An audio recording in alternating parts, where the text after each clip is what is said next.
ಪ್ರಾಪಂಚಿಕ ಬದುಕಿನಲ್ಲಿ ಮಾನವನ ನಿಜವಾದ ಕರ್ತವ್ಯಗಳೇನು? ಜೀವನದಲ್ಲಿ ಸಮಚಿತ್ತತೆಯನ್ನು ಬೆಳೆಸಿಕೊಳ್ಳಬೇಕಾದ ಬಗೆ ಹೇಗೆ? ಸಮತೋಲನದ ಸಾಧನೆ ಬದುಕಿನಲ್ಲಿ ಸಾಧ್ಯವೇ? ಎಂಬೆಲ್ಲ ಪ್ರಶ್ನೆಗಳಿಗೆ ಭಗವದ್ಗೀತೆಯ ಮೂಲಕ ಶ್ರೀ ಕೃಷ್ಣನ ನುಡಿಗಳು ನಮಗೆ ಸಾರ್ಥಕತೆಯನ್ನು ನೀಡುತ್ತದೆ. ಬನ್ನಿ, ಈ ಗೀತೆಯ ಸಾರವನ್ನು ತಿಳಿಯೋಣ. ಶ್ರೀಮತಿ ನಾಗಶ್ರೀ ತ್ಯಾಗರಾಜ್ರವರ ಧ್ವನಿಯಲ್ಲಿ ಗೀತ ಸುನಾದ ಕಾರ್ಯಕ್ರಮ ತಪ್ಪದೆ ಕೇಳಿ. ಪ್ರತಿದಿನ ಬೆಳಗ್ಗೆ 8:35 ಮರುಪ್ರಸಾರ ಸಂಜೆ 6:30 ನಿಮ್ಮ ಜನಧ್ವನಿ ಬಾನುಲಿಯಲ್ಲಿ.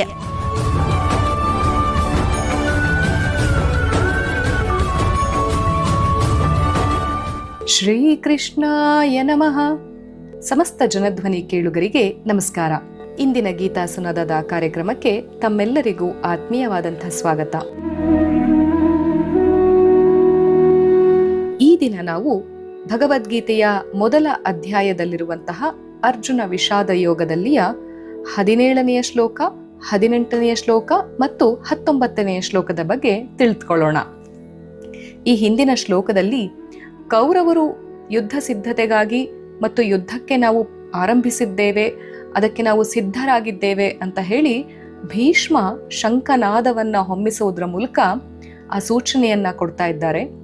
ಆ ಒಂದು ಸೂಚನೆಯನ್ನ ಕೇಳಿ ಕೌರವರ ಸೇನೆಯರು ಎಲ್ಲರೂ ಕೂಡ ಅವ್ಯವಸ್ಥಿತವಾಗಿ ಒಂದೇ ಸಮನೆ ನಗಾರಿಗಳನ್ನ ಬೇರೆಗಳನ್ನ ಬಾರಿಸ್ಕೊಂಡು ಸಿದ್ಧತೆಯನ್ನ, ಯುದ್ಧ ಸೂಚನೆಯನ್ನ ತಿಳಿಸಿದ್ರು ಅಂತ ಹೇಳಿ ಶ್ಲೋಕಗಳು ಹೇಳುತ್ತೆ.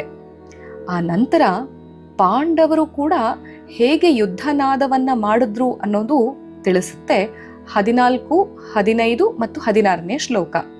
ಪ್ರತಿಯೊಬ್ಬರು ಕೂಡ ವ್ಯವಸ್ಥಿತವಾಗಿ ಒಬ್ಬರ ನಂತರ ಒಬ್ಬರು, ಕೃಷ್ಣನ ನಂತರ ಅರ್ಜುನ, ಅರ್ಜುನನ ನಂತರ ಯುಧಿಷ್ಠಿರ, ಭೀಮ, ಹೀಗೆ ಒಬ್ಬೊಬ್ಬರೇ ಶಂಖನಾದವನ್ನು ಹೊಮ್ಮಿಸುವುದರ ಮೂಲಕ ತಮ್ಮ ಸೇನೆಯು ಕೂಡ ಎಷ್ಟು ವ್ಯವಸ್ಥಿತವಾಗಿ ಇದೆ ಅನ್ನೋದನ್ನ ನಾವು ತಿಳ್ಕೊಂಡಿದ್ವಿ. ಇಂದು ಅದರ ಮುಂದಿನ ಭಾಗವಾಗಿ ಇರುವಂತಹ 17, 18 ಮತ್ತು 19ನೆಯ ಶ್ಲೋಕದ ಬಗ್ಗೆ ತಿಳಿದುಕೊಳ್ಳೋಣ. ಕಾಶ್ಯಶ್ಚ ಪರಮೇಶ್ವಾಸಃ ಶಿಖಂಡೀ ಚ ಮಹಾರಥಃ ಧೃಷ್ಟದ್ಯುಮ್ನೋ ವಿರಾಟಶ್ಚ ಸಾತ್ಯಕಿಶ್ಚ ಪರಾಜಿತಃ.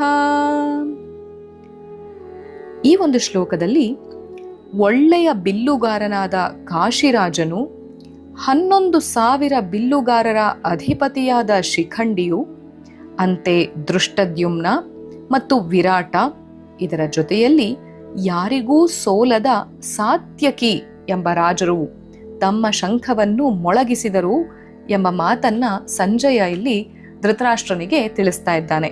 ನಾವು ನೆನಪು ಮಾಡ್ಕೊಳ್ಬೇಕು ಆವಾಗವಾಗ ಈ ಎಲ್ಲ ಮಾತುಗಳನ್ನ ಸಂಜಯ ತನ್ನ ದಿವ್ಯ ದೃಷ್ಟಿಯ ಮೂಲಕ ಕುರುಕ್ಷೇತ್ರದಲ್ಲಿ ಏನೇನ್ ನಡೀತಾ ಇದೆ ಅನ್ನೋದನ್ನ ತಿಳಿದುಕೊಳ್ಳುತ್ತಾ ಅದನ್ನ ಅಂಧನಾಗಿರುವಂತಹ, ಹುಟ್ಟು ಕುರುಡನಾಗಿರುವಂತಹ ಧೃತರಾಷ್ಟ್ರನಿಗೆ ತಿಳಿಸ್ತಾ ಇರುವಂಥದ್ದು. 17ನೇ ಶ್ಲೋಕದಲ್ಲಿ ಹೀಗೆ ಎಲ್ಲ ಕಾಶಿರಾಜ, ಆಮೇಲೆ ಶಿಖಂಡಿ, ದೃಷ್ಟದ್ಯುಮ್ನ, ವಿರಾಟ ಇವರೆಲ್ಲರೂ ಕೂಡ ಶಂಖನಾದವನ್ನ ಹೊಮ್ಮಿಸ್ತಾರಂತೆ.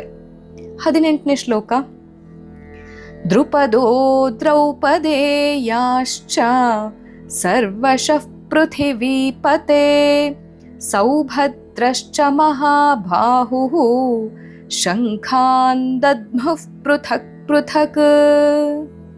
ಅಂದ್ರೆ ದ್ರುಪದ, ದ್ರೌಪದಿಯ ಪುತ್ರರು, ದ್ರುಪದ ಅಂತಂದ್ರೆ ದ್ರೌಪದಿಯ ಸಹೋದರ, ಇದರ ಜೊತೆಯಲ್ಲಿ ದ್ರೌಪದಿಯ 5 ಪುತ್ರರು, ಭೂಮಿಯ ಒಡೆಯನೂ ಮತ್ತು ಮಹಾಭಾವುವಾದ ಸೌಭದ್ರನೂ ಕೂಡ ತಮ್ಮ ತಮ್ಮ ಶಂಖಗಳನ್ನ ಊದಿದರು ಎಂಬ ಶ್ಲೋಕ ಇದರ ವಿವರಣೆಯನ್ನ ಕೊಡುತ್ತೆ.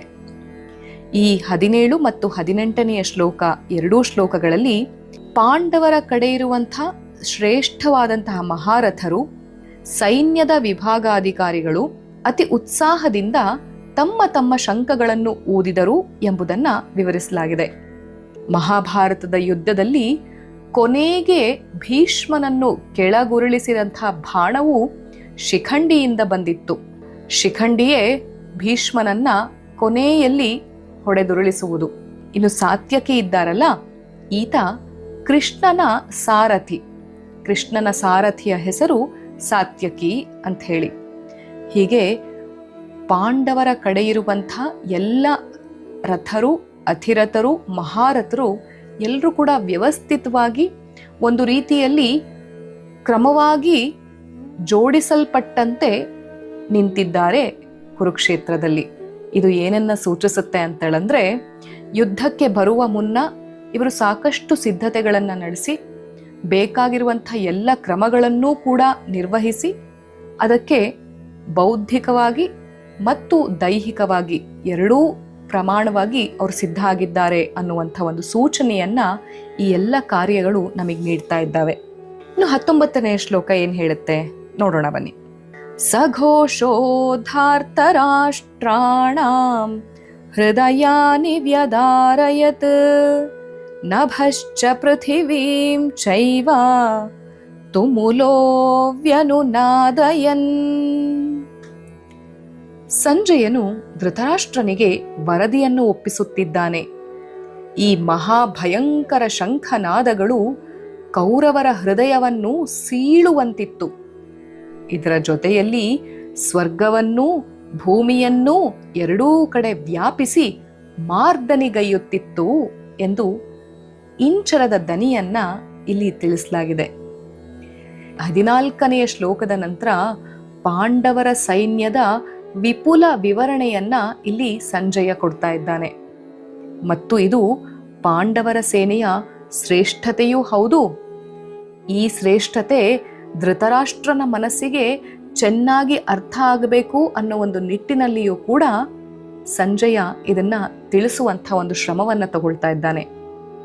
ಪ್ರಾಯಶಃ ಕುರುಡನಾಗಿರುವಂಥ ರಾಜನು ಈ ವಿಪತ್ತನ್ನು ಗ್ರಹಿಸಿ ಈಗಲಾದರೂ ಈ ಅನ್ಯಾಯದ ಯುದ್ಧವನ್ನ ನಿಲ್ಲಿಸುವಂತೆ ಆಜ್ಞೆಯನ್ನು ಹೊರಡಿಸಬಹುದು ಎಂಬುದು ಸಂಜಯನ ಒಂದು ಮನವರಿಕೆಯಾಗಿರಬಹುದು.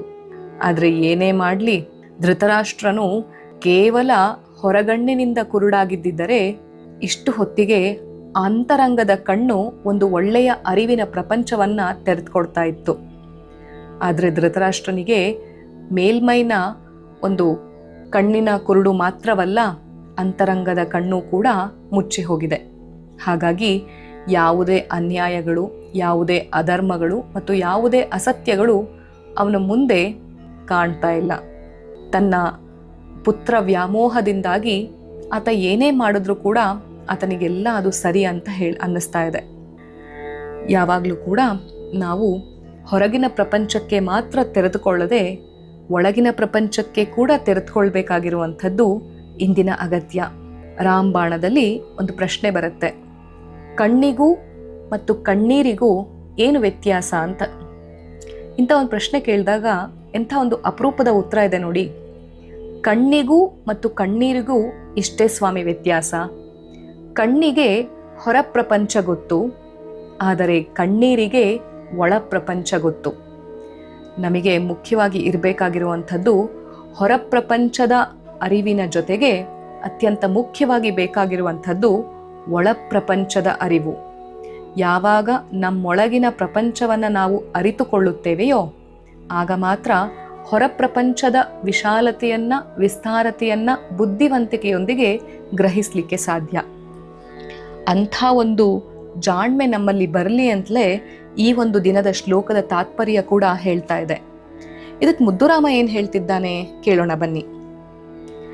ಅವಕಾಶ ದೊರೆತಾಗ 101 ಮಾಡುವೆನು, ಅವಕಾಶ ದೊರೆತಾಗ 101 ಮಾಡುವೆನು, ಎನ್ನುತ್ತ ನೀ ಕುಳಿತಿಲ್ಲಿ ಕನಸ ಕಾಣದಿರು, ಕಣ್ಣೆದುರಿನಲ್ಲೇ ಇದೆ ಅವಕಾಶ ಸರಮಾಲೆ, ಕಣ್ಣೆದುರಿನಲ್ಲೇ ಇದೆ ಅವಕಾಶ ಸರಮಾಲೆ, ತೊಡುಮಾಲೆ ಕೊರಳಲ್ಲಿ ಮುದ್ದು ರಾಮ, ತೊಡುಮಾಲೆ ಕೊರಳಲ್ಲಿ ಮುದ್ದು ರಾಮ. ನಾವ್ ಯಾವಾಗ್ಲೂ ಹೇಳುವಂಥದ್ದಿಷ್ಟೆ, ಅವಕಾಶ ಸಿಗ್ಲಿ ಬಿಡಪ್ಪ, ಅವಾಗ ಮಾಡಿದ್ರಾಯ್ತು ಕೆಲಸವನ್ನ ಅಂತ ಹೇಳ್ತಾ ಹೇಳ್ತಾ ಹೇಳ್ತಾ ಕುಳಿತಲ್ಲೇ ಕನಸು ಕಾಣ್ತಾ ಕೂರ್ತೇವೆ. ಅವಕಾಶ ಎಲ್ಲ ಬಾಗಿಲಿಗೆ ಬಂದು ಕೂರಲ್ಲ. ಕೆಲವು ಸಲ ಅವಕಾಶವನ್ನ ನಾವೇ ಹುಡುಕಿ ಹೊರಡಬೇಕು. ಅವಕಾಶ ಬಂದಾಗ ಬಿಡದೆ ಅದನ್ನ ನಿರ್ವಹಿಸಬೇಕು. ಹಾಗಂತ ಕುಳಿತಲ್ಲೇ ಕುತ್ಕೊಂಡು ಕನಸು ಕಾಣಬಾರ್ದು. ಆದರೆ ಅದರ ಅವಕಾಶ ಸರಮಾಲೆ ನಾವು ಒಮ್ಮೆ ಅದನ್ನ ಹುಡುಕಿ ಹೋದಾಗ ಅದರ ಸರಮಾಲೆ ನಮ್ಮ ಮುಂದೆ ಕಾಣುತ್ತೆ. ಅಂಥ ಒಂದು ಸಿದ್ಧತೆಯನ್ನ ಅವಕಾಶ ಸಿಗುವ ಮುನ್ನವೇ ನೀನು ಸಿದ್ಧಗೊಳಿಸಿಟ್ಕೊಳ್ಬೇಕು ಅನ್ನುವಂಥ ಮಾತು ಈ ಒಂದು 17, 18, 19ನೇ ಶ್ಲೋಕಕ್ಕೆ ಈ ಮುದ್ದುರಾಮ ಉತ್ತರವನ್ನ ಕೊಡ್ತಾ ಇದ್ದಾನೆ. ಅಂಥ ಸಿದ್ಧತೆ ಯುದ್ಧ ಆದಾಗ ನಾವು ಸಿದ್ಧಗೊಳ್ಳುವುದಕ್ಕಿಂತ ಯುದ್ಧಕ್ಕೆ ಮುಂಚಿನ ನಮ್ಮ ಪೂರ್ವ ಸಿದ್ಧತೆ ಸದಾ ಕಾಲ ಶೌರ್ಯ, ಸ್ಥೈರ್ಯ, ಧೈರ್ಯದಿಂದ ಕೂಡಿರಲಿ ಅನ್ನುವಂಥದ್ದೇ ಇಂದಿನ ಶ್ಲೋಕದ ಮಾತು. ಸರ್ವಂ ಶ್ರೀ ಕೃಷ್ಣಾರ್ಪಣಮಸ್ತು. ಶ್ರೀ ಗುರುಭ್ಯೋ ನಮಃ. ಹರಿ ಓಂ.